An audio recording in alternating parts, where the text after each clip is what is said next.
Hey, it's Jose Galison. You're watching No Way Jose. Credit to Justin Campbell or at JCamp1521 on Twitter. He's going to do my intro. If you want to get with him, he can do intros. I'm sure he's open to doing any commissions or the like. His clips, basically anything you need for podcast needs. He already does work like this with a few other big dogs in the podcasting world. So go hit him up if you have any stuff that you need for that. Today, my guest is Sal the Agorist. We'll be continuing our new Libertarian Manifesto live reading series. Just so you guys know, I remind you guys every time, if you're watching this on the 24th, it's a live stream. If not, you'll be watching it roughly a week or so later whenever I do drop it publicly. If you want to access it in the meantime, you need to go on patreon.com, just No Way Jose 2020. The lowest level is $2, and that'll get you access to it. There's differing levels of perks going all the way up to $20. So $20 is the sponsor level, and at that level, I have C.D. McRae of the Whiskey and Tea podcast. I have Jeremy. I did an episode with him a little bit ago. You can check out his stuff at etsy.com/shop/raising liberty or follow him on Twitter at Jeremy Rhymes. Also, Mikkel Thorpe of the Expat Money Show. His whole thing is helping people move to liberty, specifically usually like out of country. So if you're someone who's looking for that kind of thing, go hit him up. He has his podcast. He also has his website. You can go check him out. Like I said, today we're doing the new Libertarian Manifesto live reading. We're continuing it. We're towards the end. We're doing the Robert LeFevre's critique now. We moved on past Rothbard. We did the Rothbard. We did Konkin's response to Rothbard, and now we're on to LeFevre. So, yeah, that should be interesting. Just want to let you guys know, I haven't forgotten about my Erica's Handbook series. I have another one in the works right now. I'm already, should be, I think in a couple weeks I'll be doing it. I like to give myself enough time to prep for each one, get good guests, everything. So I'll be doing the Josiah Warren one next. Also, make sure you go follow Tower Gang on Odyssey. We're gearing up for a Jonesing for June event. This is going to be a conspiracy month. We have, I think we kind of loosely have Crypt Daddy set up again, Monica Perez, based on some sort of Four Horsemen thing. It's all very loose at the moment. We got to start hammering out dates for these people. As always, hit up TopLobsta.com. Use Jose at checkout for 10% off. And with that, let's bring in Sal. What's up, man? Yo, what's up? Hey, JQ just said, yo, thanks for your memes on Twitter. They make me warm and fluffy inside, all giggles. Nice. Yeah. What's up, man? How you doing? Good. How are you? Good. You want to, since we're doing, this is a Robert LeFevre one. I think a lot of modern people don't know a whole lot about Robert LeFevre. I don't even know a whole lot about Robert LeFevre, to be honest. And this is definitely the thing that not that I'm like a voracious liberty reader, but I read a decent amount, and I've been embroiled in the sphere for a while, and I still don't know a whole lot about him. So if you're capable, if you could just give like a little primer of some sort to the audience so they know who the hell this guy is before we go into it and why it actually matters that he's critiquing it. Yeah. I mean, I'm not like a Bob LeFevre expert, but he was like so like at the same time that Rothbard had this like East Coast underground like he was having meetups at his house late at night with like Roger Garrison and Walter Block and Ralph Raico and Leonard Ligiu and all these brilliant minds would be at like Rothbard's discussing philosophy until like 4 o'clock in the morning. Well, unbeknownst to everyone, the exact same thing was happening on the West Coast with Bob LeFevre. He was having people having the same sort of discussion groups with guys like Sam Konkin and Victor Coleman and all those guys. But LeFevre was actually the basis for Bernardo de la Paz. If you guys have read Heinlein's The Moon is a Harsh Mistress, it was based off Bob LeFevre. And he was one of Konkin's teachers who like really taught Konkin the whole philosophy. He was a pacifist, which means like he just refused violence whatsoever. He didn't even believe in self-defense, nothing. He differed from Rothbard and Konkin in that way. But he also wrote a great book, if you guys get a chance. It's called like The Fundamentals of Liberty or The Fundamentals of Libertarianism or something like that. I remember reading it like years ago. It's definitely worth reading. He also, if you want to learn more about Bob LeFevre, check out the Mises Institute has a whole lecture series on SoundCloud of like just like 30 lectures from Bob LeFevre's class. It's like pure gold that nobody even knows about. So if you want to learn more about anarchism and liberty and stuff like that and find out more about the West Coast libertarians, be sure to check that out. Awesome. You ready? You ready to go ahead and get into this? Yes, sir. Let's do it. All right, let's do it. As always, stop me at any point if you have anything to add to it. I will. Yeah, we should be able to not. We may be able to knock this one out one episode. We'll see. Return to Babylon by Robert LeFevre. Samuel Edward Conkling's New Libertarian Manifesto falls short of literary acclaim and fails, at least in my judgment, of sounding a clarion call for the libertarian cause. This does not imply lack of value or meaning. The 31 pages of small print has definite merit in a number of places, and here and there flashes of wisdom illumine a passage. It's a weird, wouldn't it be illuminate? Whatever. The author is to be commended for his clear grasp of economic principles and his devotion to marketplace procedures to the extent that he pursues them. This is a major achievement emerging from the so-called old left, and hopefully signals a burgeoning return to sanity for those who, in earlier days, suffered from internal bleeding, but whose cure was the senseless leveling of everyone and everything in society, which had managed, despite the odds, to continue to stay afloat. Conkling's dedication to what he calls agoric tactics conveys the substance of his position. It means, in short, that individual libertarians are capable of acting now within a free market context if they don't permit fear of government to inhibit them altogether. This position deserves to be applauded until the sound echoes, and I heartily lend my support to it. A word of caution should be inserted. The Conkling Manifesto is not the proper place for such advisory words, and my edition does constitute a criticism of that document. But it is high time something were said, and this appears to be an appropriate place to say it. If agorist enterprises are to make the impact they deserve to make, libertarian enterprisers are going to have to do a better job than their competitors already in the field. Thus far, they are not doing it. All right, can I just jump in right there? So, like, clearly, like, cryptocurrency is doing a better job than Federal Reserve notes. Now, back then in the 80s, when LeFevre was writing this, it probably was true. Although in that even in that sense, it probably wasn't, to be honest with you, because in Eastern Europe, there's like deep black markets who are undermining Soviet communism. And now we have Bitcoin that's done a much better job than fiat currency has. We have the 3D printers, which have done a much better job than the NRA has, and so on and so forth. So I think a lot of that has changed. This probably is not as accurate today as it was when LeFevre was writing. Yeah, it's a fair point. Although I would think if you have a sound idea of economics, you would understand the faulty issue here. Because, I mean, the more people that engage in the gray and black markets, the more advantageous it's going to make the black and gray markets. So if you advocate for people to do so and increases people doing so, it's the same idea of in any other economy. If the pillow market becomes more vibrant, it's going to reduce the cost and increase the quality of them altogether. Yeah.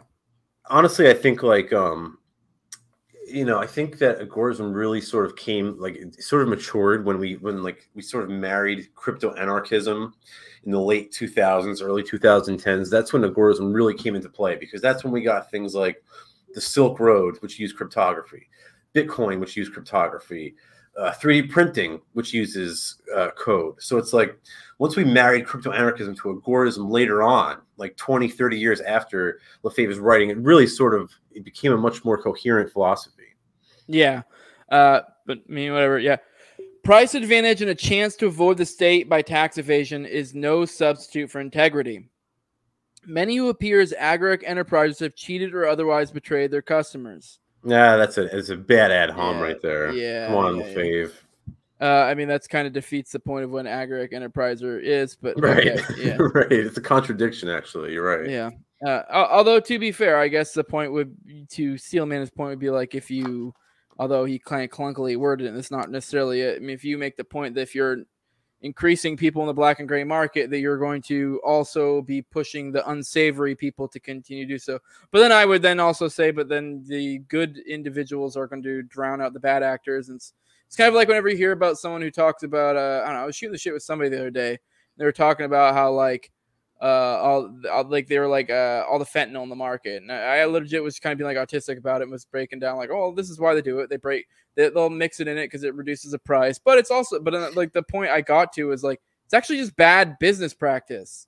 So like I mean, I'm not saying that we should You have don't want to kill your customers. Yeah, like why would you kill your customers? Like I get it in like a short term like idea of how it's a smart economic move because it allows you to cut your product and use baking soda. Yeah, use like flour or something. Yeah, well, I mean, the idea is you feel more out of it. Whereas if you use baking soda, you'd be like, you do it, you'd be like, this is shit. Like I'm not feeling much. Whereas if you put some fentanyl, and you're like, whoa, what is this? Is some good shit. Like, and I wouldn't know any of this, Jose. I don't know how you know this, but I don't know this.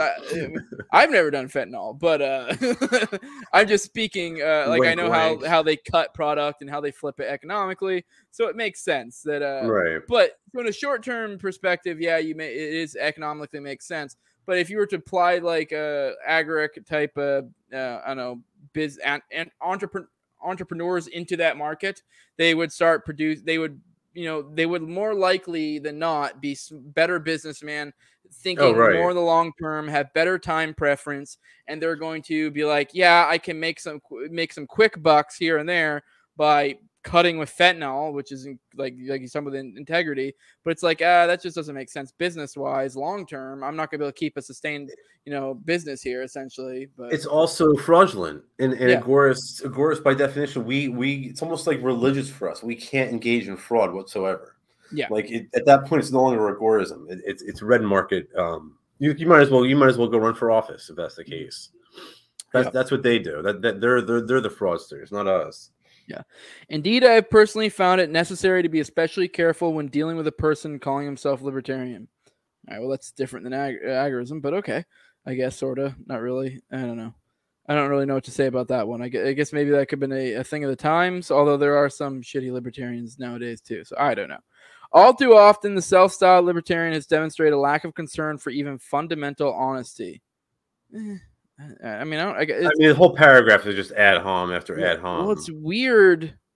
Like, I mean, maybe if I knew more about Robert LeFevre, I could understand where he's coming from because it's a weird attack on libertarianism in general. But I don't know from what angle he's coming from. Like, I mean, I could kind of see this from some people depending on what they're talking about. But it's just weird critique. Many have already experienced this lack among conventional marketeers, and more of the same is not helpful. While I would not personally subscribe to the practice, many would-be customers of agaric enterprises discover to this May that if they are cheated through black market patronage, legal action against their suppliers is out of the question. I mean, then, yeah, but the economic action, yeah, I mean, that's the point. I mean, obviously, in a free world, we would have our own, quote unquote legal thing. But even absent it, you still have the, to bring up my example before, like once people start finding out you're using fentanyl in your product, people are not going to want to buy from you anymore. But I mean, like more to the point, show me one courtroom in America in which you find justice. Like we don't have that in state courts, so it's the whole critique lacks substance altogether. Yeah. Agaric enterprises cannot succeed without building customer confidence. Yeah, I mean, yeah, I agree. And thus we have. Yeah. Persons, I mean, although the point, I don't know, this is so silly because it's like if more agorists or libertarians or whatever were entering the market, they would have better economic understanding, which, I mean, I'm sure, yeah, I guess you could say in a certain sense, maybe like extreme anarchists, like, I mean, say I'm like an egoist. We've talked about this before. Technically, I have no moral issue with lying, but in like an economic sense or even a personal sense, I find it to be disadvantageous to do so. And any libertarian worth his salt, like speaking, especially in the economic realm, would be like, hey, like this isn't being a dishonest businessman doesn't pay. It won't be in business for very long. Yeah, exactly. And like if these people are trying to enter the market, they're going to want to stay in longer. And I feel like people who are, especially if you're like explicitly an agorist entrepreneur, someone who's really, you're probably put more thought into this. And this is something that you're not just some dude from the ghetto who's slinging some, illegal stuff or something. Like it's but like also it's like like what about the customer confidence in the people who are forced to use the state's retirement plans, right? The state forces this retirement plan on your Social Security. Do their customers have confidence? No. How about the customers of the Federal Reserve? Do they have confidence? Of course not. How about the customers of the Department of like of Child Protection Services, the Department of Transportation, the customers of the NYPD have no confidence. Like, it just makes no sense to me. Yeah. Like, on the black market, a transaction is done because you trust that transaction. It's done voluntarily. Whereas in the public sector, transactions are coerced precisely because you don't trust the other party to the exchange. Yeah. Persons who are coerced into buying simply because of a warm fellow feeling philosophically lose both the feeling and the philosophy when confronted with misrepresentation, poor quality, and deception with no recourse. All right, I mean, I don't know how long he's going to go down this route, but I don't even really have anything more to say to that. Indeed, the merit of any philosophy is discovered by the character of its adherents. In this regard, it is clear that many who say they are libertarians are merely employed in obtaining protective coloration. I don't even know what the hell that's supposed to mean. So in other words, he's saying, like, there's a lot of crooks out there who are going to hide under the term agorism, which I don't care what they call themselves as long as they're engaging in black and gray markets. We're not talking about red market activity here. We're not talking about white markets. Yeah. We're talking about voluntary trade. There's nothing immoral about this whatsoever. And even then, I don't really know what, like, if you're just some generic person doing like, say you're this, you know, I guess not necessarily a crook, since, like, I guess that wouldn't be the right way to represent it. But no, I guess the drug dealing example works best because you can imagine an unsavory character who has ended up in that situation. Like, I don't really know what they would expect to gain from calling themselves a libertarian or an agorist. I mean, if we've gone to the point to where, you know, shitty people are trying to take our term, I feel like for some sort of, I don't know, bona fides through the market, then I feel like we're doing something right at that point. I don't really know what the point of this, you know, it doesn't make any sense. 100%. My point in all this is, though, I would still trust that drug dealer, that lowlife off the street, over the CEO at the Pfizer board or the CEO of the Sackler family. Like, yeah. I'll take that, like, unsavory character. Like, I'm going to drive downtown and pick up a bag of weed when we get done here. It's a bad part of town. I'm taking my Glock with me. He's got a Glock. I got a Glock. Everything's fine. There's no trouble. Yeah. You deal with the CEO of the Sackler family and see how you make out. You're going to wind up hooked on drugs, poor, robbing houses. So, yeah. You know, this whole thing about, like, unsavory characteristics and ad hominem, it just doesn't stand up. Yeah. The foregoing, while not a criticism of the manifesto, opens the door. The ordinary mortal, considering the condition we are in, dominated and coerced by the state at every hand, has tended insensibly to equate all government legislation with repression. But the government is an octopus of many tentacles. There are any number of laws in the books of the state condemning dishonesty, misrepresentation, and violence. These are actions which should be repressed, but of course repressed by the discipline and determination of the individual.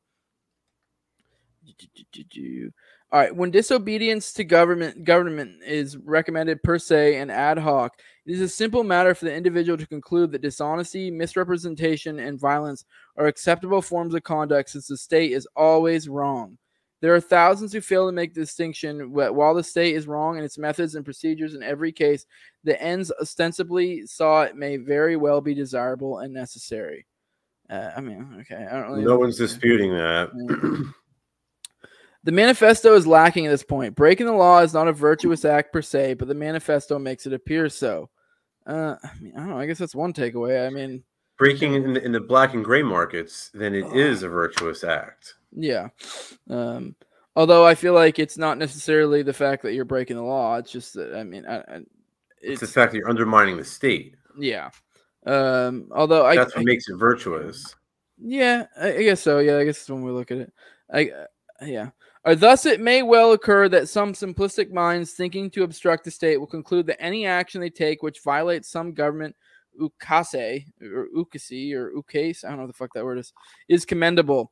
The state has been far more clever than many suppose, as mixed virtue and non-virtue in its demands, but has used all its instruments of propaganda to cause both the dull and the simplistic to believe that everything that is morally proper is demanded by the state. I don't know. I mean, this critique, it is God, I wish I could remember who said it. There was someone who was. I mean, there's been multiple people who said it, that they're, when it comes to the law. I mean, yes, it's illegal to murder people, but it's this. I mean, I guess to straw man his point here, he would, I guess, borderline be almost saying that, like, oh well, I guess we can just murder people since the state says it's illegal. Obviously, I know he's not saying that, but anything that we would find to be wrong in a libertarian sense would not be something that we would, I don't know, look favorably upon in an agorist sense. So I don't.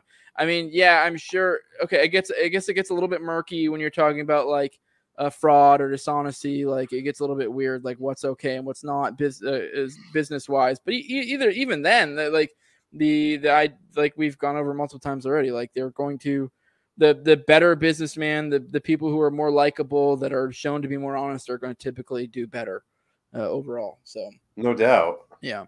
Where the hell was I at? Okay. Thus, law and morals have been inextricably intertwined. To break the law has become immoral. To obey it, moral. Neither is necessarily the case. Objective of a given enactment must be examined for its intrinsic character. With the state, we must deal constantly with both ends and means. The means of the state are corrosive and vicious without exception. Libertarians are among those who supposedly have the necessary acumen to determine the difference between ends and means.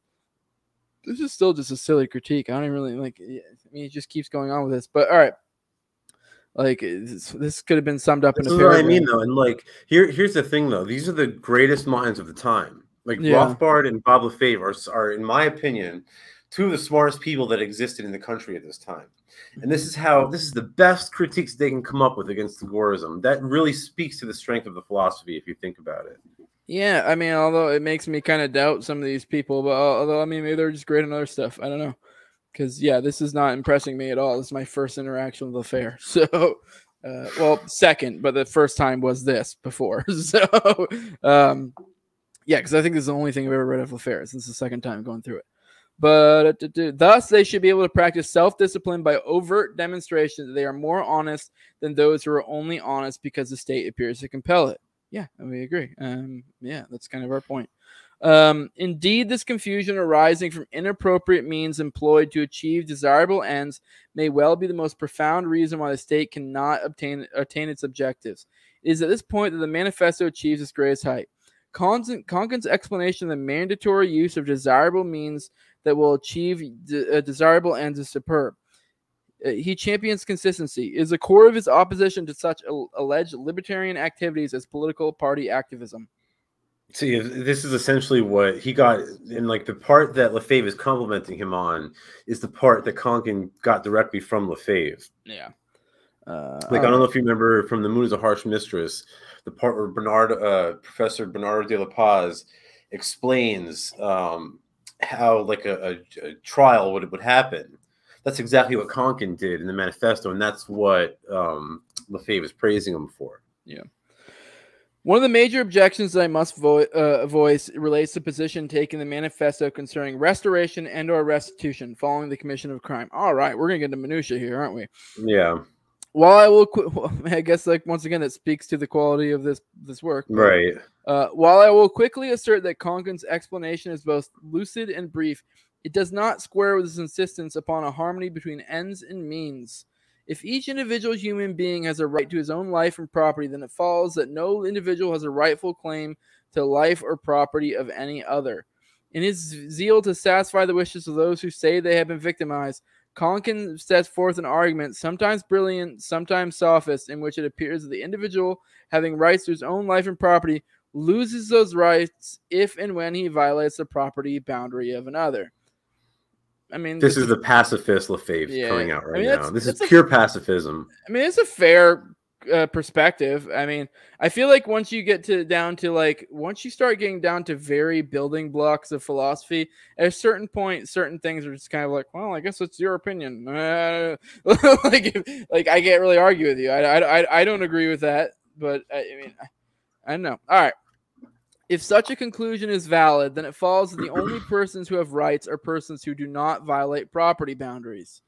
If this proposition is accepted, then the concept of rights applies only to a limited number of persons and is based upon their behavior and not upon their nature as human beings. So we're not, so like in restitution theory, we're not saying that the perpetrator loses all of their rights. In fact, that's the whole point of restitution theory that Konkin describes. Is you lose the exact amount of rights which you've stolen.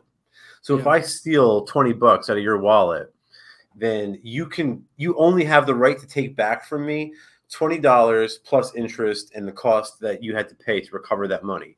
Any 1 cent more that you take than that is aggression on your part, and that's what Konkin says. So we're not saying that these that criminals lose all of their rights. They lose their rights to the extent that they take rights from others. Yeah, I mean, I guess the point he would probably say then is it's just a matter of I don't know. I guess you're relying on humanity to determine that this happened, but then it's or it's a messed up idea of property that. But I mean, I guess you would say I don't know. Yeah, all right, go ahead. In a free market, a dispute would be handled in a voluntary fashion. Yeah. Like you and I would agree to the arbiter. We would agree to like this set of rules binding the contract, and like we would agree to be held like we would agree to like abide by the decision of the judge or the arbiter. So it would all happen in a voluntary fashion. Yeah, respecting the rights of the victim, frankly. Yeah, I guess I'm just trying to understand his perspective completely because I mean, there's something there. I just feel like I'm missing a piece. As opposed to where we have it now, where the victim has no rights. You're going to put in handcuffs. You're going to a cage, and you're going to show up on Monday morning in front of a judge, and whatever he says goes.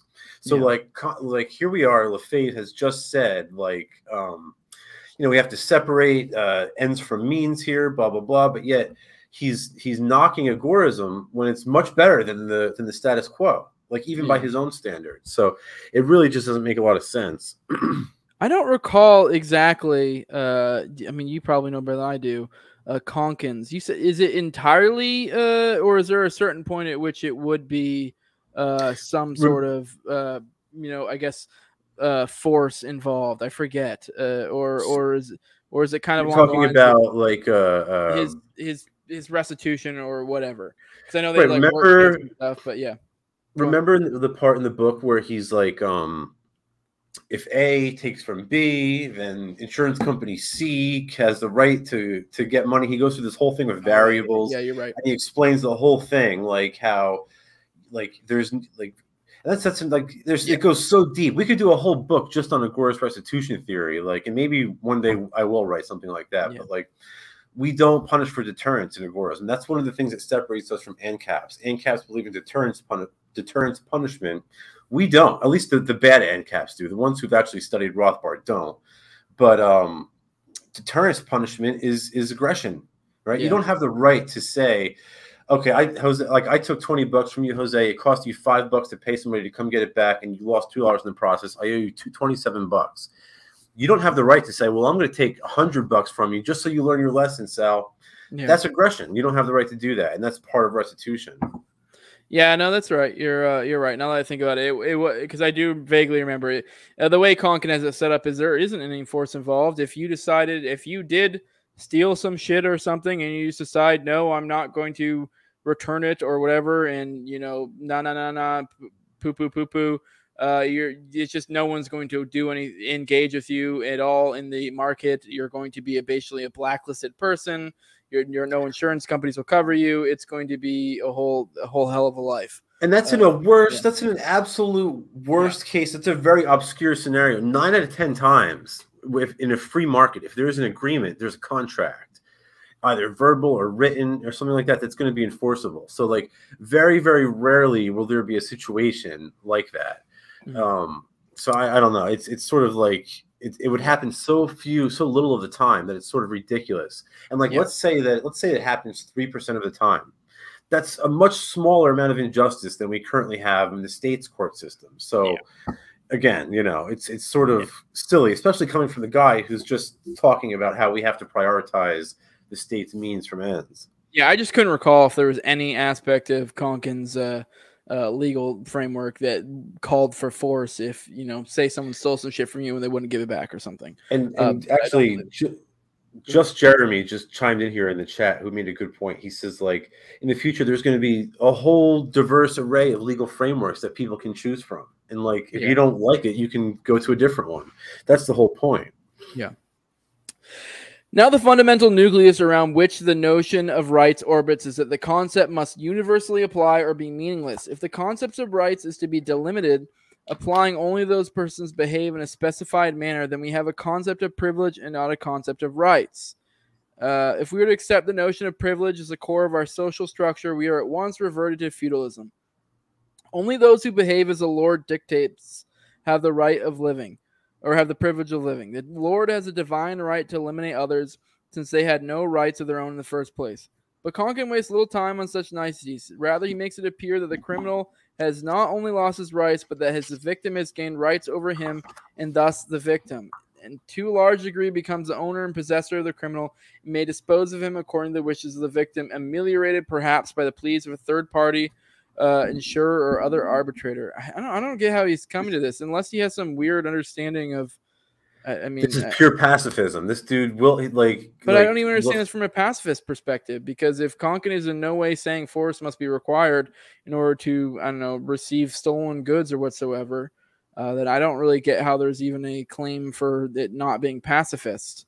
I mean, well, we're not saying. Well, Konkin never said that violence would not have to be employed. Yeah. You know, if I robbed you and our agreement says, if I don't pay you by this date, you have the right to come capture me. Yeah. Then you have the right to come capture me, like that, and coercively. You know what I mean? So it's like, it's not that. But again, like, you have to agree to all this. So we're not violating anyone's rights here. Yeah. Okay. Yeah. All right. And also, you know, at the end of the Agorist Revolution, there is violence as well. Yes, that's true as well. Yeah. This is the argument of the statist, but having denounced the state in the most specific and conclusive terms, Konkin now embraces the state procedures as a major virtue. While it is wrong for the state to claim the life or property of anyone because no one is the property of the state, it is entirely acceptable for the victim to lay claim to restitution and restoration of the costs of the criminal. Indeed, Konkin describes restitution and restoration as a moral imperative, but that is what the state says. Then, citing Rothbard and the Tannehills as pioneers in this area, Konkin offers. Just stop you real quick, just to point out that literally 2 pages ago, on like 118, 117, he's talking about how, again, we have to separate the means from the ends, and not all laws should be violated and stuff like that. But now he's condemning anything that the state does as evil. So it's like, you can't have it both ways here. Yeah. Sorry, I just had to point out that glaring hypocrisy. No, that makes sense. Although I think, to be fair to him, I think he's making the point that, like, okay, it almost sounds like he's trying to be like, hey, I'm playing by your logic is a good way to steel man it, maybe. Because he's saying, like, kind of like, you know, nudge, nudge, like what you're pushing for is kind of what the state pushes for, sort of. And, true. You know, and he's kind of made that point earlier that, like, the whole point of Konkin, or the way he framed it, was kind of like, oh, well, you know, just any breaking any law is immediately a moral act, according to you, is kind of how he framed it. Although I feel like that was a little bit of a silly way he put it. All right. Then, citing Rothbard and the Tannehills as pioneers in this area, Konkin offers us a paragraph, which I repeat here in its entirety so its character can be judged. First, always leaving out those who choose not to participate, one ensures oneself against aggression or theft. One can even assign a value to one's life in case of murder or inadvertent manslaughter, which may range from the taking of the violence initiator's life to taking replaceable organs to restore life, to the payment of to a foundation to continue one's life work. What is crucial here is that the victim assigns the value of his life, body, and property before the mishap. If I understand this proposal, the victim of a crime gains a property right, not only over the criminal's property, but depending on the nature of the crime, over the criminal's person and even the criminal's life. Yeah, no, he doesn't understand the proposal properly, because that's not the case. That's not the case at all. Yeah, because he's talking about how normal people would have insurances and they would have pre-set out things that they agreed upon, et cetera, et cetera. Although that is a weird quandary. Like, is it technically, because you should be able to rescind your consent at any point? I mean, that is, to be fair to his point, like, I mean, just because you agree to something at one point, even contractually, that doesn't mean you magically. You know what I mean? Like, it's a weird. I don't think that's what he's saying. Yeah. Okay. I think the question is, what happens, like, in the case of murder in Agorist society? And Konkin's answer was, well, what's your life worth to you? Right? You have to set that out in terms ahead of time, right? So, like, if my life is worth $1 million. So if you kill me, you have to pay $1 million to such and such people, which, by the way, we have today. It's called life insurance and beneficiaries. We have the exact same system today, but it's just much less detailed. And what LeFevre is going on about here is he's saying that when you, in other words, in this proposal of Konkin's proposal, the criminal he becomes the victim becomes the owner of the criminal's property. Well, that depends on what you've taken from me, right? If you've robbed me of something, then that's not your property. That's my property. And my body is my property. So if my body is worth $1 million and you steal my body from me, then you're in debt by $1 million. It's not that hard of a concept to wrap your head around here. But I don't know, these old guys, Rothbard and LeFevre, had a hard time grasping it. Yeah, I mean, I guess the point he would be getting at is that $1 million. I mean, it seems like he's missing the point that something you agreed to. Like, I guess theoretically in Konkin's, framework, you wouldn't actually have to do it. It's just there's going to be consequences, and you probably are going to have a little bit of a rough life if you don't follow through with your ends of deals. So I mean, he says if I understand this proposal, the victim of a crime gains a property right. It's the exact opposite. The victim is at a loss, and we're trying to restore him to his original state. That's the whole point of restoration theory. Further, and based upon what has gone before, as well as upon the quotation used, is morally mandatory that the victim get back more than was taken from him. It is this margin that is viewed as a deterrent against future crime. I don't feel like he ever called for deterrence. So I don't know what he's talking about. So I mean, I think maybe he missed the point. I feel like at one point he went straight into how deterrent wasn't a factor to be played in. Okay. Trying to see if there was something in that thing that said anything about. No, there was nothing in that little piece that said anything about deterrence. No, and LeFevre says based upon what has gone on before. Okay. It is morally mandatory. It's not morally mandatory. In fact, it's the exact opposite of morally. That's the whole point of restoration theory. Like, again, it's almost like when you said with Rothbard. Like, did he even read this? It's almost like the same thing with LeFevre. Did you even read what he said about restoration theory? Yeah. By the way, there's a great. It's not in this book, but there's a great piece out there if y'all are interested called "The Bread Is Mine." Actually, I'm sorry. It's called "The Bread Is Mine 2." There's 2 articles by that title. The latter of which is "The Bread Is Mine 2," which Konkin deals with this in detail. The question in that article is how to deal with politicians in a post-revolutionary agorist society. And if you want a really great exposition of restoration theory, check out that article. It really does a great job of showing how you can deal with politicians who've committed all these terrible crimes in a way that's consistent with the non-aggression principle. Somehow at this juncture, I wish that Konkin was less familiar with science fiction. I'm swept. That's true. Me too. I am swept back to my boyhood days and the wonderful stories of Edgar Rice Burroughs, most particularly his classic The Mastermind of Mars, Ross the Voss, and his protagonist Vad Varro. But his best one ever, if you guys are interested in a Burroughs book, check out the original Tarzan. Definitely worth reading. Mastermind of. Do you read Mastermind of Mars? Is that one of the John Carter books? I think that might be one of the John Carter books, but whatever. These are all sci-fi books that Burroughs did after Tarzan. Yeah, well, I know Edgar Rice Burroughs is most known for Tarzan, but the second thing he's most known for is John Carter, which is a series of books, and it was something that took John Carter of Mars, and there was a whole bunch of different series. So that might have been, I can't remember all the names of all the different books. So that might have been one of the. The names totally sounds like something from John Carter. I read a bunch of them. I think I may have read all of them. I don't remember. But anyways, the manifesto has invited us to travel in time in an effort to recognize the magnificence of a truly libertarian society. I have found it astonishingly easy to comply. By the arguments given, I am not only reverting to my teens and the warlord of Mars, I am swept back to Babylon and an oriental despot named Hammurabi. What the manifesto is calling a libertarian society was existing at that time, some 3,800 years ago. There were no police. They were invented in the 19th century by Sir Robert Peel in Britain. This is such another straw man, just like Rothbard straw man the shit out of this. It's the same thing here. Yeah. Hammurabi, as it turned out, had a kind of restitution restoration agency. Historians have generally agreed that it could be No, he didn't.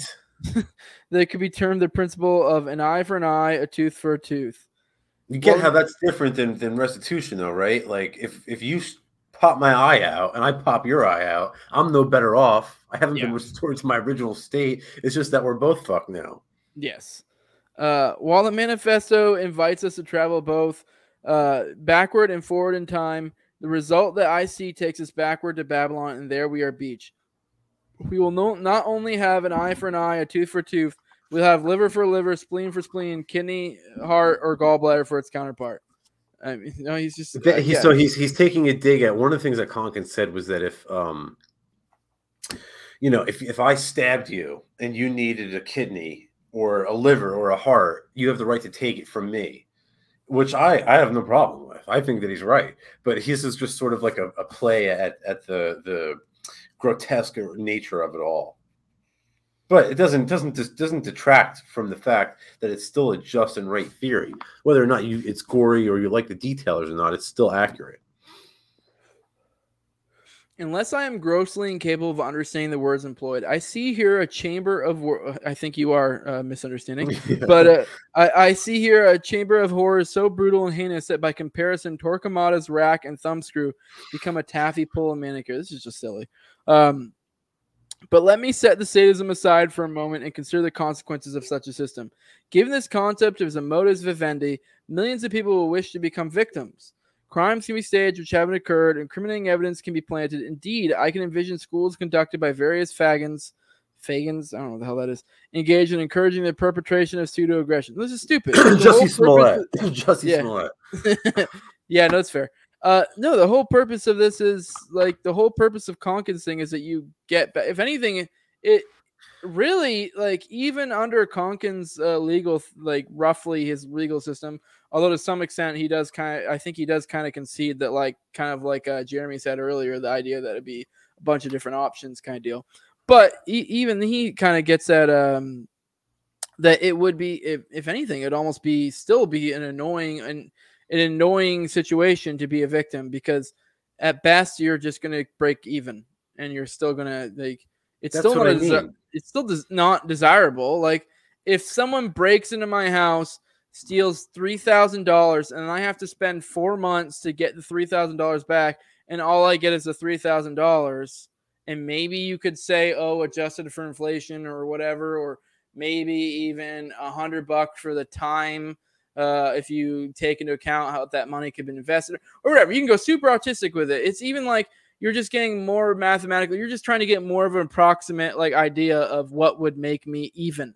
And it's still like, okay, this is pretty fucking annoying. That's the key. That's the key. Exactly. And that's the part that LeFevre doesn't get. Like, it's called restoration theory because the victim is restored to his initial state. That's it. Like, that's the end of it. It's no more or no less. It's like really, like you said earlier, he's just misunderstanding all of this. Yeah. Like even under this system, like, it's still the idea is to kind of find a happy medium to the best degree possible, to where like you're not fucking over the victims and you're not fucking over the perpetrators as well too much either. It's supposed to be literally get back to the station that you guys were prior to the aggression. And so really it should be an annoying thing for the victim just as much as probably, I mean, I guess it's going to be kind of also somewhat annoying for the victim as well. Like, it's just going to be, we're going to hopefully get back to where we were before. It's not like this is going to be a fun thing. Not only that, but like think about the besides for paying your victim back in a free society, like no one's going to want to do business with you. You're going to be completely ostracized. And that's that's a whole nother, we can do a whole 30 minutes just on restitution theory. We can do more. We can do a whole day on restitution theory. So I don't want to get too deep down the rabbit hole, but like Walter Block talks about it. You can have like lists and roles for like bad people. You can just publish them. Jose's newspaper of like shitty people. And like, I can pay, like put people, like it just goes on and on and on. Like LeFevre is sort of thinking in this, within the box of like the status quo, which is sort of like blinding him to the possibilities of the market. Yeah. Possibilities are endless. What a marvelous way of bringing an enemy to ruin. Accuse him of having imposed an injury upon you. Take care that you purchase a few witnesses and plant a bit of evidence and you have a profitable business. Indeed, like the criminal class in Egypt, you can permit yourself to be maimed and made grotesque. It ensures generous alms and a good living. I really hope this doesn't go too much longer, because it is really just like he's belaboring a point that he's already made that he's completely wrong about. But Right. all right. And he's bringing nothing to do it. We're now back to Shakespeare and the Merchant of Venice. After all, the request of Shylock was the fulfillment of his bond, and this would be warranted in what the manifesto calls a libertarian system. In the strange system, Antonio will die under the knife, and the bloodshed, although not mentioned in the bond, will constitute profit to the victim, that marginal deterrent. To offset this, the manifesto and supporters will have to write a series of elaborate laws to identify, define, and specify a pretended crime as a crime in itself. Excluding semantics, what makes such a procedure different than that of every state in existence? All right. Does LeFevre not believe in any sort of, libertarian legal system? Like, I don't understand what he does. I just think he's. Again, it's almost like, did he even read it? Yeah, I don't. It's like, because it's almost like he's like, oh, you guys have these systems set in place. That's kind of like the state. Like, okay. he does, Jeff. He really does love these literary references, like, and they're so like dated and like these rare Shakespearean shit that like you would need to go back to like college English to understand. Yeah. But again, this is going back to my point before about like these dudes are smart people, and the fact that this is the best they can come up with only points to the strength of agorism. Yeah. If such a procedure is not followed, then we will have each insurance company engaged in filling each contract with fine print as to what is and what is not a crime as set forth by directors of that company. I see small merit in competition towards brutality. The only crimes are property crimes, and that's basic libertarianism that LeFevre knows this shit. So yeah. Indeed, this has been the bane of nearly every effort made by alleged anarchists of whom I have knowledge. They decry the state, they vilify the state, they excoriate that it will be abolished. In place of it, they will tell us we will have a system in which precisely the same remedies are sought by prosecutors to include the use of violence and the violation of men's minds, bodies, and property. But we won't call it a state. It will be an insurance company or protection company or restitution, retaliation, rack out. Although to be like, I mean, the idea of these insurance companies, these are terms you agreed to prior to. So it's the idea of this like social contract, but where you actually fucking signed it. So like, I know, like that's the whole thing. Yeah, like you voluntarily consent to this shit, like as opposed to now when it's all done coercively. So I mean, it just doesn't. It's these are all silly. It's a combination of straw man and ad hom, really. Yeah, which I do think he just missed it. Although it could be, like I was kind of alluding to earlier, it could just be the nuances of contract theory. Because I mean, if you were to apply a social contract theory, certain people who believe in certain ideas of contract theory would think you could drop out at any time because you just rescind your consent. You'd be like, I no longer consent to this. Although some people be like, well, you conceded to this, you have to follow these rules at the end. So I don't know, but I guess that's what I mean about like go ahead. The whole like Bernard de la Paz thing is like that whole example. The moon is a harsh mistress. Konkin is getting this from LeFevre. Like all this is coming from like LeFevre is Konkin's teacher through all of this, so he's getting all this from LeFevre, which makes it even more ridiculous that LeFevre can't see the value in all of it, especially as a pacifist. Like agorism is the only outcrop of libertarianism that doesn't include the initiation of violence. All forms of voting and political participation do. The pacifism that LeFevre advocates is ineffective and it doesn't get anybody anywhere. So, I mean, it's just crazy to me that he doesn't see the value in all of this. Yeah. I mean, really, like, okay, I guess that doesn't apply. I was about to say that even the agorism, in a sense, can be pacifist. I guess it kind of can, but I mean, there are aspects of it. It's related.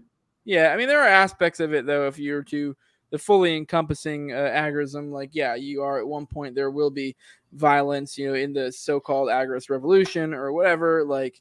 But even that isn't necessarily violence because it's done in retaliation. So it's done in self-defense.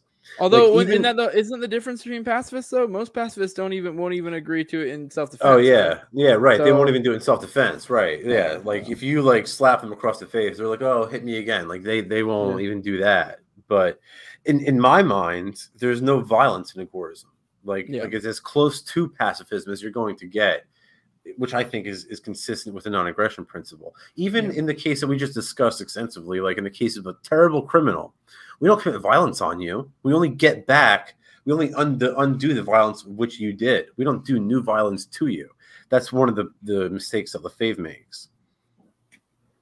I am told, or last there's still more. I am told only at this point, when the matter has been fully contested, investigated, and judged, and still B, the aggressor refuses to relinquish the stolen property, would violence occur. Okay, this is what I was getting at earlier. He is quoting that Konkin did at one point say something that, like, if he refuses, they have stolen property, that violence could occur. That was what I was getting at earlier. Whereas I think some frameworks of like an anarchist society, they just be like, well, you're just basically gonna be blacklisted from society. They still in that situation would not, say you could use violence, because I mean, it's a little bit different when you're in the heat of it. Like, obviously, if someone's stealing something from you in the moment and you beat them up, kill them, whatever, it's a little bit different story, because you're literally in the act of having your shit stolen. But it's a little bit different what's after the fact. I mean, I have no problem with this, but I can understand where some people, especially a pacifist, would come having an issue with that. So you're talking about the reclamation of property while a crime is being committed. No. Here he's saying only at this point, when the matter has been fully contested, investigated, and judged, and still B, the aggressor refuses to relinquish the stolen property, would violence occur. And I'm saying this is okay here from the perspective of LeFevre. He has a point, because he is a pacifist. So it would make sense that he would not be okay with this. I'm okay with this. This is where we differ in perspective. But my point was, like, many people would say, like, many anarchists, even not pacifists, may have issues with this, because they may make the case that in the act of it, it's a little bit different. Like, if someone's, in the act of assaulting you or is taking your property and you defend accordingly, that's a different story than if, like, say a month later you go to their house and fucking, put a gun to their head and be like, give me my fucking shit. Like, right. So, like, fair enough. These are very different things. And in some societies they would not call for that. Even non-pacifists, I wouldn't give a shit. I think I'm of the anarchist persuasion that's like, it's like, that's your shit. Konkin said it best in the beginning of this one, or Agorist Primer. He writes, property rights are best enforced locally and immediately. Yep. Yeah, this is why I don't have an issue with vigilante justice. But I also think vigilante justice, when you're wrong, it should be punished. Punished. Like, if you're like, hey, that's violence. Yeah, like, so, like, if someone fucking, I don't know, whatever. I'm not even gonna try to, but people get the idea. If it's a vigilante justice, and come to find out you were reacted, disproportionately, or you did it to the wrong person, then yeah, you should be punished. And that's why Konkin employs the insurance agencies, because you agree to this shit ahead of time. So you can't say, hey, I didn't agree to these rules. Yes, you did. We got the contract right here, Jose. You said you won't do this X, Y, and Z, and you did it. Yeah. Which, once again, I do think some people have different ideas in the aspect of contract theory. I don't normally get that autistic with it, but all right. If we take a look at this, is me just trying to come to terms with where the hell LeFevre is coming from. A lot of these grasping at straws I have here. If we take a look at the real world, we will discover that if B, the aggressor, doesn't wish to be a contestant and refuses to be investigated, coercion may be employed long before judgment is rendered. If B will not permit entry into his room where the victim alleges he has seen his stolen property, then to verify the allegation, force must be used to win B's compliance. And what if, in fact, B is guilty of nothing except that he looks like the aggressor, or that was allegedly stolen had a duplicate which B has honestly acquired? Then we find an innocent person seeking to maintain his privacy and go about his business peacefully, victimized by investigative company merely wishing to please the wishes of A, who in fact may not even have experienced an act of theft, but wishes to destroy the credibility of B. The true nature of B, or go ahead. So like, that wouldn't happen, of course, because like, again, this would all be done by insurance companies. So there might be a clause in your contract where, if someone makes a claim against you, we'll send an agent out to your house to investigate. And, if you agree to this, your rate is going to be X. If you don't agree to this, your rate is going to be much higher, or we won't cover you at all, or something like that. So, like, again, these are things that can be worked out in a voluntary contractual manner, and like this is what Per Byland refers to as the unrealized, the unseen, the unrealized. It's like you don't know what sort of creative solutions entrepreneurs will come up with if you don't let them like work at the market. Who the hell was it? I'm drawing a blank now. The fucking economist who called it creative destruction. I can't even think now. I'm drawing a blank. But like Walter Block. No, it was an old dude. But like he said that like entrepreneurship is just like the act of creative destruction. It's like we're taking these like systems and destroying them and creating something new and better. And like that's exactly what would happen in a free market in these legal in the market for arbitration. Yeah. The true nature of B cannot be determined prior to investigation, in a contest and a judgment, but these things cannot be obtained without coercion if B is unwilling. The guilty conceivably would always be unwilling, but many who are innocent and would likewise be unwilling, or will willingness be law. I mean, although no, this is the guilty conceivably always be unwilling. That's not true. This is why you would incentivize them doing so. Depending on the system, exactly. If this is like they have their own insurance company they agreed to, it's like, I mean. And by the way, I think somebody even mentioned it earlier in the chat that, but I second the idea of. I don't even see it here, but yeah, check out Bob Murphy's Chaos Theory if you want to learn more about this, because he does a great job explaining how all this would work in detail. Yeah, I actually think that might be one of the ones I do a live reading on in the future. The suggestion is made that we can have prison camps for the recalcitrant, but not prisons, and that here and there we can always kill the person who has. We can't have prison camps, Bob LeFevre. No, they're work-based restitution camps, and the ANCAPs like to call them gulags. I'm fine with the term gulag. I don't care. You can call it what you want. But it's the only way to get criminals who don't have the means to pay their victims back.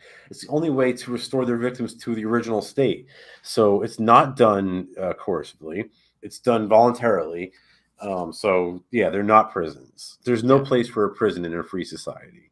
And the idea that we can kill a person who has himself can perform some act of killing is silly, because there would be no restitution to be had there. And it also, that wouldn't be a way of attaining the restitution, even if you're trying to make the point of like, oh, you can use violence to get your restitution. That's kind of LeFevre's point here. I mean, sure, maybe if in the act of trying to get your restitution you accidentally kill him, that's a different story. Well, but you wouldn't purposely kill him. That makes no fucking sense. Well, on the contrary here, if I wrote down in my insurance contract that my life is worth the life of my assassin, and you in your insurance contract agree to be bound by, if you commit murder, you'll be bound entirely to the will of your victim. And you murder me, and it says here, hey, my life is worth one Jose's life. And it says, hey, you agreed, Jose, right here. We got to take you out. Then it's fine. I don't have a problem. Everybody dies, and we're good. And that's sort of, I think, like, LeFevre, again, this is the pacifist in him that's sort of opposing all of this. But if you agree and I agree and everything is kosher, then there's no issue here. Well, wouldn't the issue there then be then obviously the person would then rescind their consent to that contract and be like, well, I don't, because that I know that's one thing. I think it's Walter Block, I believe. Maybe it may have been him or someone else. I heard them talking about contract theory, because a lot of people do think it's like this binding thing, and it's more of a way to. I mean, I forget how it's explained. It gets really weird. I think Kinsella tried to explain it to me once, but yeah, it is. There are ways you're supposed to be able to withdraw consent from contracts. Usually there's some sort of that's why a lot of contracts have things like collateral and such, because it's the idea that you're supposed to be able to drop out. That's not consistent with like a natural law or libertarian theory to have some magical thing that just binds you. This is just something that kind of incentivizes you to do so. Yeah, but not after the fact. Right, like if I agree to pay you $5 for a bag of apples, and you give me the bag of apples, and I don't give you $5, I have to uphold my end. I have to uphold my end of the contract. If before you give me the apples, if I say, hey, I changed my mind, I don't want to do this contract anymore, I rip it up, then the contract is void at that point. But if we have the contract and you fulfill your obligations, I'm obligated to fulfill my end of the agreement. Yeah. All right. The suggestion is made that we can have prison camps for the recalcitrant. Oh, no, I already said that. Isn't this a clear case of asking the ends to justify the means? It appears so, at which point we have waved goodbye to consistency. I find it difficult to come up with a dollar scale by means of which to set a price on life, consent to intimacy, and non-kidnapping. I mean, well, that's I guess your issue. Right, exactly. I could make up a number probably. Yeah. Indeed, and for reasons Konkin has set forth, I find it difficult, if not impossible, to come up with a dollar value even for stolen property. A single dollar has a different value to different people, depending on their relative scales of value for dollars, goods, and services. Thus, as Konkin correctly shows, value judgments enter in, and restitution and restoration must be arbitrarily imposed as a deterrent. I mean, I feel like it's just twisting words. So his point being that because you get to set the value in your terms, that it somehow is essentially baking in a deterrent. I mean, I guess he's saying but you're probably gonna have to pay for these insurance contracts. So $1 to you might be different than $1 to me. Maybe I need it really bad and you're well off. So it's like, is the restitution the same? But yeah, it is the same, LeFevre. Like if I steal 1 Bitcoin from Jose, then Jose's at 1 Bitcoin and I'm up 1 Bitcoin. There's no like subjective valuation doesn't come into play there, right? It's just I've taken X and you're out X, and to restore you to your original state, I have to provide X. Yeah, well, I think his point is he's applying the through line of logic of because of things like a life, you could just set the value that you'd be able to set the value of, I don't know, a lamp, I don't know, in your house or some shit, because you're like, that lamp has, subjective value. It's, or say they steal it and then it somehow gets lost in the market, or they break it or whatever, what have you. I think that's the point he's getting at. But I mean, it's still kind of silly because these are insurance policies you would have to pay for. So the idea that, and if anything, you're incentivized against deterrence because you're going to have to pay a larger premium at that point. So like, what would be the point of doing so, But like he's saying here, he's like, I find it difficult to come up with a dollar value even for stolen property. A single dollar has a different value to different people. So like, let's say, Jose, I steal your lamp, and that lamp was given to you by your great-great-granduncle who's like, it has all the sentimental value to it. You factor that in, right? You factor that in when it comes time for restoration. It's like, that's a $5 lamp.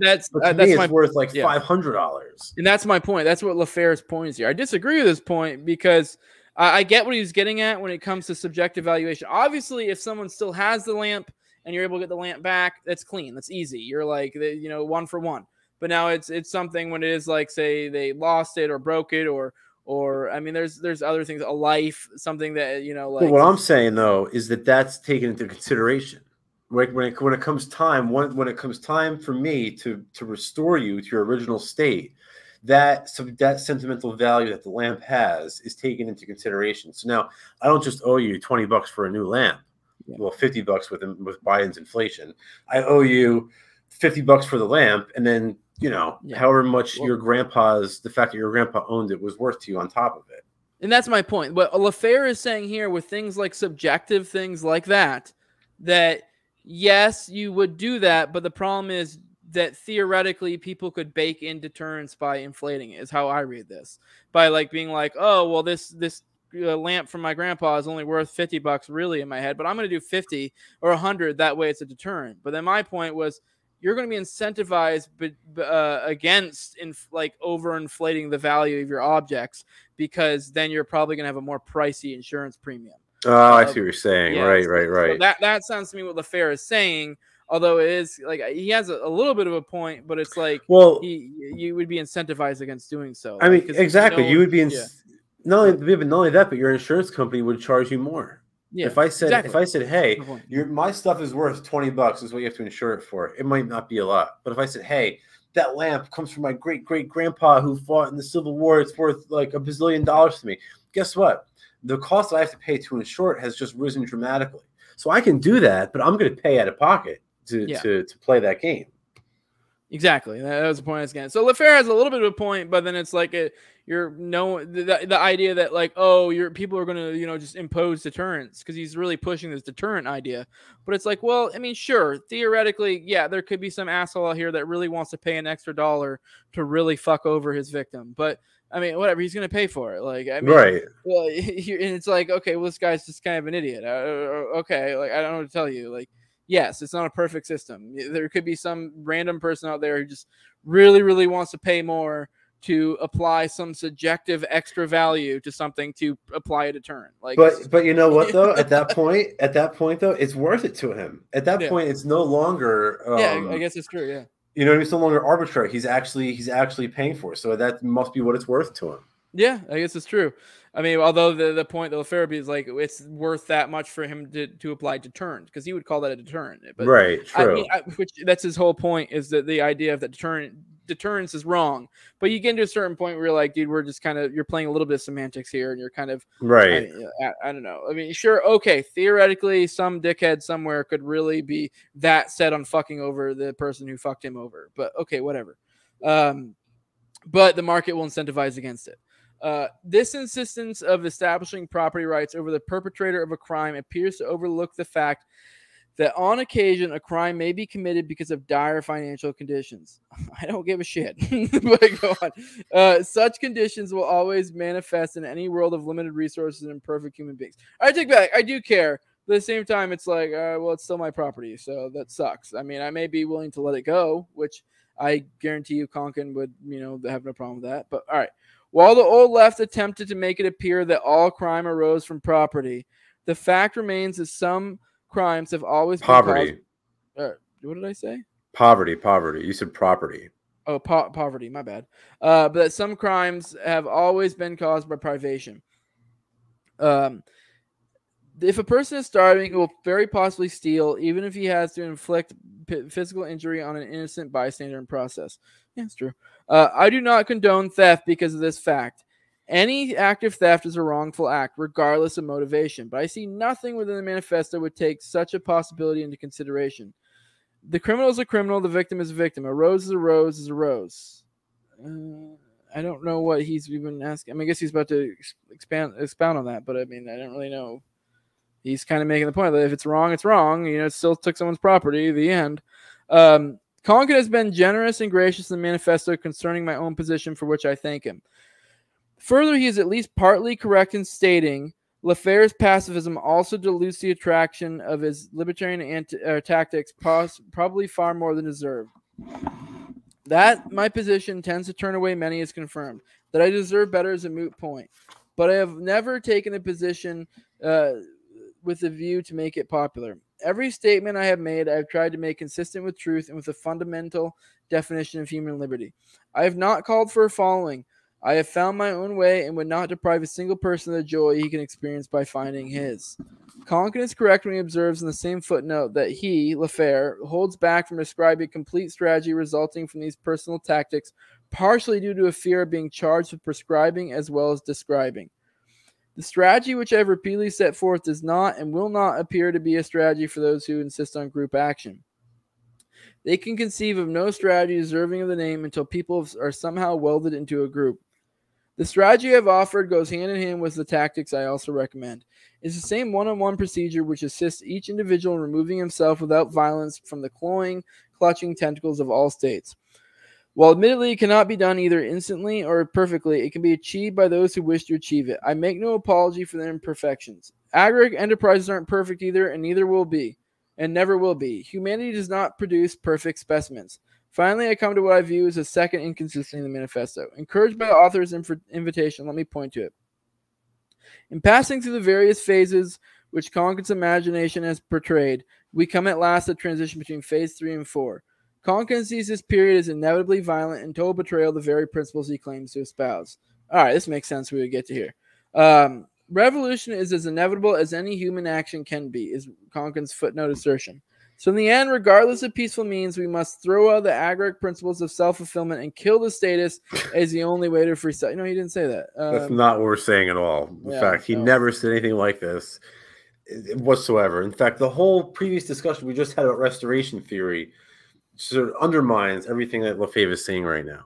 Yeah, I mean, no, it seems every one of it seems so far. I've been trying my best to try to bend over backwards logically to figure out ways to understand where he's coming from. But it seems every point he's brought up so far has some main point to it that is like completely off. Like just, and the same was true of Rothbard's critiques too. Remember, it's like well, Rothbard's were some of them were off, but there were some that were on, but I just disagree with. You know, like he was like, especially some of the stuff like the LP and stuff. But there was definitely a lot of that with Konkin. But so far with LeFevre, literally every single one I've seen so far, it was like, well, that's because he didn't say that. But okay, maybe there's more something more here to some extent because he is a pacifist, so it makes sense he would have issues here. Konkin acknowledges that there are arguments against this view. Personally, I believe it is Konkin's philosophic origin in left-of-center areas which caused him to cling to this position. The primary reasons I should like to offer, which in my view significantly alter the inevitability he sees, relate to the method he uses of advancing agoric causes, the nature of capitalism in all forms, including the agoric. I mean, to be fair to LeFevre, I could totally see an agorist revolution playing out where there isn't some, especially violent, phase, but I do think it's probably likely. And if it does happen, I don't think it's necessarily wrong either. So, and by violent, I mean defensive violence. So, but I mean, it happens. They happen in India and Romania. And there's always a couple people who I always get a couple, but it's a lot less than in state revolutions. Yeah, I mean, theoretically, if the market slowly overtakes everything, there doesn't necessarily have to be a point at which it does. I mean, you could just be a cancer that just overtakes the state, essentially. Like kind of like an anti-cancer. So right. Well, theoretically, you don't need to. Although at a certain point, it would be just like, if anything, it would almost be kind of fucked up in a agorist society to be like, well, we have all these peoples that are still in their cells or whatever, and we have the means to go, restore them to justice and get them out, and that's kind of a little bit what Konkin's mostly talking about. I don't think he's really ever in any way pushing for a, go get them. Like, he's more just like, do what you got to do to, create restitution. The trouble is that they're not going to hand over power voluntarily. They're not going to, the political class, the red marketeers are not going to just willingly hand over their monopoly on violence. Like, it's just not going to happen.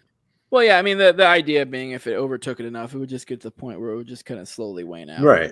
Exactly. And they would become so weak that they had no choice. Yeah, and they would probably just at some point just walk away because it's like, right. Well, nothing hopefully here. Some of them would. Yeah. By employing the one-on-one educational method, the gradual resurgence of free enterprise will advance only as rapidly as our ability to educate makes it possible. Thus, free market principles are never imposed. They are learned and proven to those who learn and practice. An uninhibited marketplace is far more profitable and comfortable than an inhibited marketplace. The assertion that status will adhere to statism neglects the reality of a major characteristic of all statists. They, too, seek profit. They seek applause, recognition, and comfort. As the agoric principles unfold and enlarge by the adding of dedicated practitioners, moving that direction becomes expedient. All statists are given to expedience and seek the high ground. There will be natural tendency of the most ambitious and most capable statists to move in that direction. Okay, I mean, I don't know if he's building to a point here. Great. But it's like, okay, cool. Yeah, good.